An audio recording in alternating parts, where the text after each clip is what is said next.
Well, hello everyone, and welcome back to a Massachusetts Central Radio Show here for another gear change show. Hello everybody, and welcome back to one of these. I haven't shot one in over a month or two, so I wanted to get back to it. I'm here for the last 15 minutes of the day, and since it's Halloween weekend, and since it's the Fright Fest that everybody likes, I'm going to try to do a gear change show that's Halloween related. I'm going to tell you guys 10 freaky facts about 10 freaky and scary facts about automotive and automotive racing and stuff I find particularly crazy. But so 10 facts that are very crazy and sort of weird. So first off, I just want to say, so I'm going to go 10 to 1. 10. These aren't going to be in total, aren't going to be in order from best to worst. So it's just like top 10. One fact about automotive technology and kind of weird is, did you guys know that that Henry Ford actually spied on his workers to while he was producing Model T? He spied on his workers, and he actually had detectives actually watch the workers when they went home to make sure they weren't drinking, make sure they weren't having any affairs, make sure they weren't having any financial trouble, so that they could be in tip-top shape and be able to come to work. He made sure to see if they were doing drugs, if they were drinking alcohol, if they were sleeping with women, if they were married. Just to make sure that there were no problems, so they could be on the production line without a hassle every single morning and during the workday, because it was 5 hour. Because he invented the 5 hour workday for some people, for the U.S. and so yeah, so he had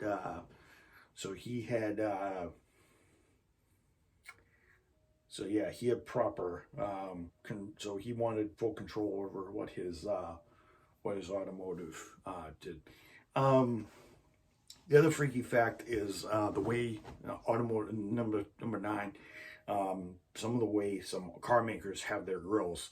And for those of you who know, I'm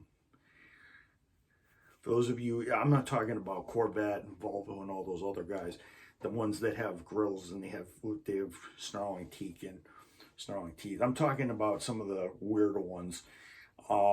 Two of the ones that I feel that are the worst and are kind of provocative. So Edsel Ford had one of the worst looking radiator grills of all time. To those of you who have not seen an Edsel, I'm not gonna put a photo on screen because I'll get copyright for an image, even though it's in the public domain. And it's kind of screwy. I think it's stupid that YouTube has these laws, but Edsel Ford's cars basically looked like a, if you guys ever seen it, it kind of looks like a, it basically looks like a, if I was to show you guys, the grill on looks like a toilet seat that's been pinched. And it's looks like a toilet seat. It looks like a nose, or it looks like a toilet seat that's been squished and stuff like that. It really, really ugly looking thing. It looks like something off a skeleton, basically. It was kind of one of the things that kind of, and it was actually shot down by, not as being a great design, by old Henry Ford, the original Henry Ford himself, because he didn't think that his his son Edsel. He didn't think that the car was going to be successful enough, and Edsel was actually kind of a freaky fact, and a freaky fact. Edsel, he made sure Edsel he wanted Edsel to fail. He didn't want his car company taken. He didn't want his offspring, his minor son, to be start his own car company. He wanted actually Edsel to be part of his company. Henry Ford II, or Henry the Deuce, as we know him now, the guy who championed the Le Mans racing program in the 1960s and kind of put Ford on the map. Alfa Romeo is also another one. It looks like a Dorito, or it looks like kind of a upside down triangle, or it kind of looks like I can't kind of say it, but it kind of looks like how can I do this without being vulgar? How do this with innuendo? It looks like it looks like a certain it follows the pattern of something on a girl's below the waist, sort of that little patch below the waist. You want to it's just really it's really weird. It's kind of freaky. The Italians were all about beauty and style and stuff like that, and it's funny how they had the grill look like a chip or a girls in other regions. So it kind of looks kind of weird looking at it. Alfa Romeos kind of didn't have that grill till like the 1940s, early 50s, into the 60s. They still have it today, but it looks like a triangle, like this. So yeah, it looks, and it's kind of in the shape of the female equipment down south. So but yeah, it's kind of freaky. And then 8. Another freaky fact is it's actually people regard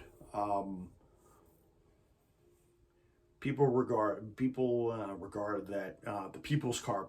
Europe and America have their people car. Europe has the Volkswagen Beetle. It's actually kind of a corollary that the Volkswagen Beetle was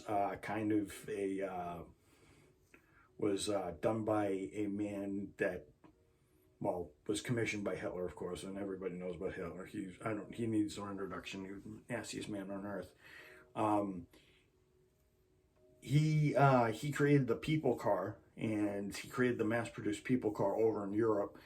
And it's actually interesting that he also did a lot of spying on his people, and he also had a lot of people straightened out, stuff like that. So it's interesting that how Henry Ford spied on his workers, and how Hitler kind of spied on his people, kind of persecuted them, make sure that they were in tip-top shape. So it's kind of weird how that works out. How the people behind both of the people's cars in both nations were run by people were kind of control freaks, and were kind of little egotistical as well. So that's number 8. Number 7, freaky fact. It's actually everybody credits. I know everybody credits the Americans for making the V8, the modern V8, but the first 8-cylinder was actually done back in 1915, actually, by the Italians, actually. It wasn't actually, you remember back in 1915, the Cadillac had the V12, the V16, Ford had the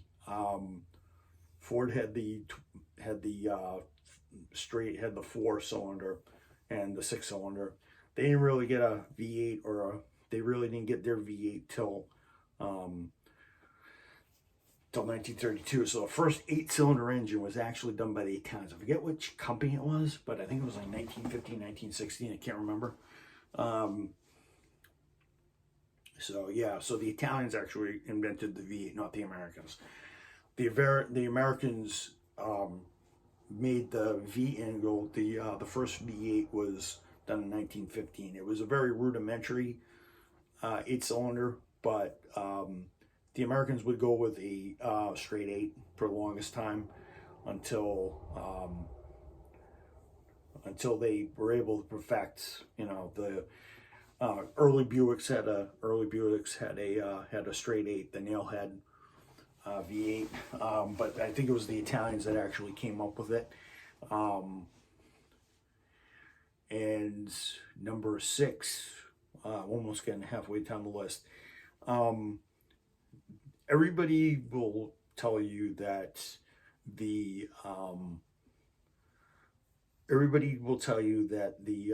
it's kind of a not so known thing, but a lot of people think that the highest they've seen a 4-cylinder car actually be in displacement is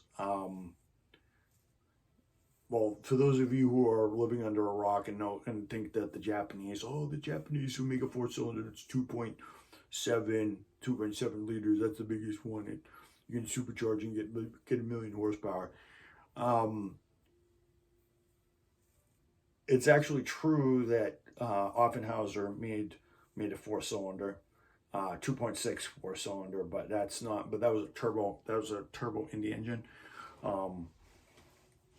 The highest displacement 4-cylinder, to my knowledge, I believe was Peugeot, and I think maybe one of the German, and I think before that, and I think after that, I think the British also did that with Bentley when they supercharged them. But yeah, I think the French had I think it was a 7-liter 4-cylinder. I think it had like 30 horsepower or something like that.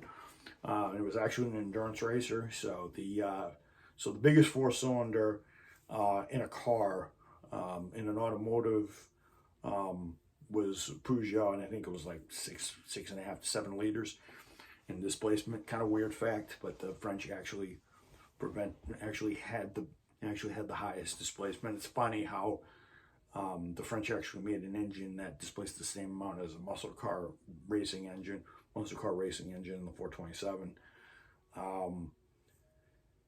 So yeah, number 5, Midway.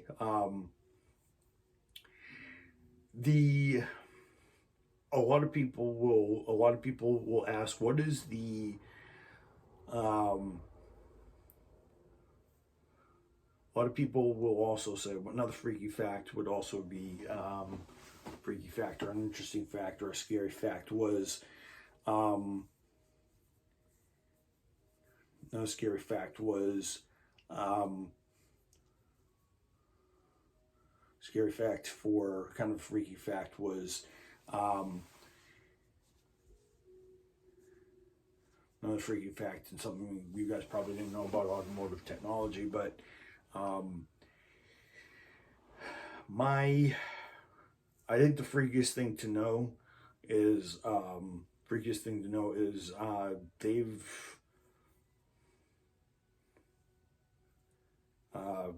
thing, I think the most extraordinary thing that has happened is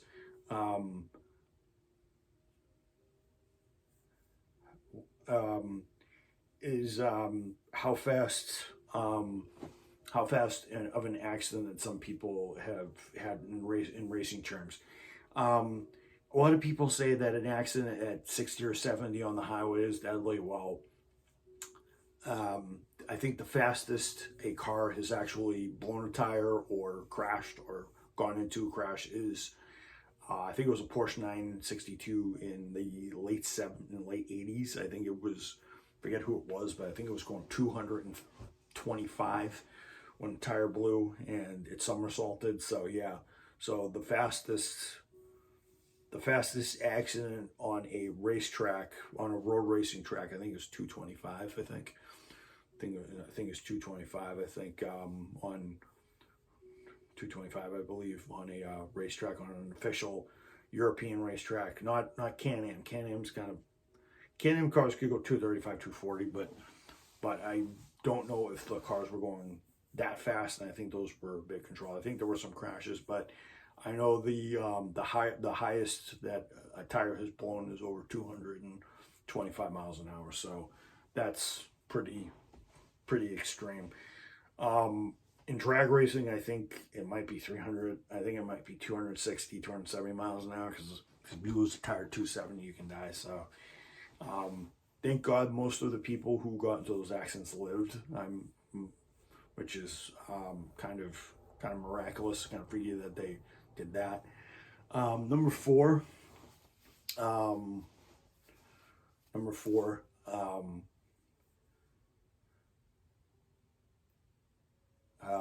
What is the most expensive vehicle in the world most expensive vehicle in the world that's sold in auction, or sold on the internet, or sold on the internet? And to my knowledge, that is not a real moving car, but it's there's some toy car models that are 1.6 scale that are $4,000. I think there was a Porsche 962 back that was a 1x8 that was $4,500. Exotic car, I think, sold at but $4,500. It's a lot of money. It's a lot of money for a car that doesn't move, and it's very static. Even though a Porsche 917, or even though a Porsche 962 would cost about maybe $2 million now, $2-3 million, depending on the race provenance. So,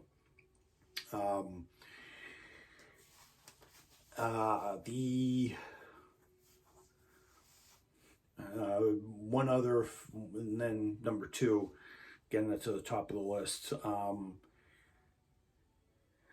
Getting to the top of the list here. One thing you guys should know about, one thing I find freaky and I also find kind of disturbing is how fast people are trying to demand electric cars, and how much it takes to power them, and the electric bills that people will amass. Right now in America, depending on where you live and where you are, an average electric bill can be, I don't know, if you shut all the lights off, it can be $50 or $100. But if you don't shut the lights off and you spend a lot of money, it can be, well, $500, $600, $700 maybe, something like that. If you, I think the average electric bill would probably be higher than that. So it's, and one other thing is that the lithium that the batteries are powered by actually is harmful to the earth. The effect to make a Toyota Prius will actually do more environmental damage, carbon-wise, to the environment than a Land Rover can do in its lifespan. So, and to build those batteries, it takes a process. I forget how long the process is, but it's pretty environmentally damaging. And number one, the freakiest, most scariest thing about automotive technology is the fact that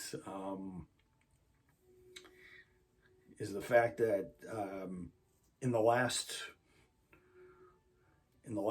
60 years, gas currently right now is around 300, is right around, if you wanted to fill a gas tank today in 2000, and if you wanted to fill a gas tank in 2000 and if you wanted to fill a gas tank you want to fill a gas tank now, if you wanted to fill an 18-gallon gas tank now, back now, so if gas is $3.50 on average, it's about $63 a gallon. So for an average car, back in 1962, the gas was 32 cents, I believe, on average. Places could have times 18. Gas cost you $5.76, or maybe it cost you $6. That is a premium of, oh my, watch this die here. That is a premium of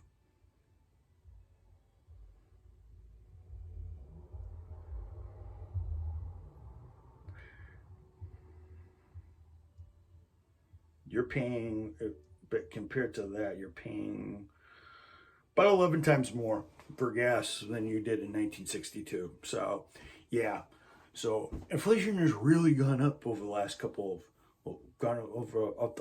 of years. It has gone up in the last 60 years. So yeah, that is freaky, and a lot of people are complaining about how bad gas was back in the 70s when there was an oil crisis, but that was even worse. So yeah, that's a freaky fact. And we're paying, compared to the people, we're paying 11, 12 times more than we did back in 1962, about 60 years ago. So yeah, and hopefully when the pandemic ends and everybody gets their stuff straight, we won't be paying as much.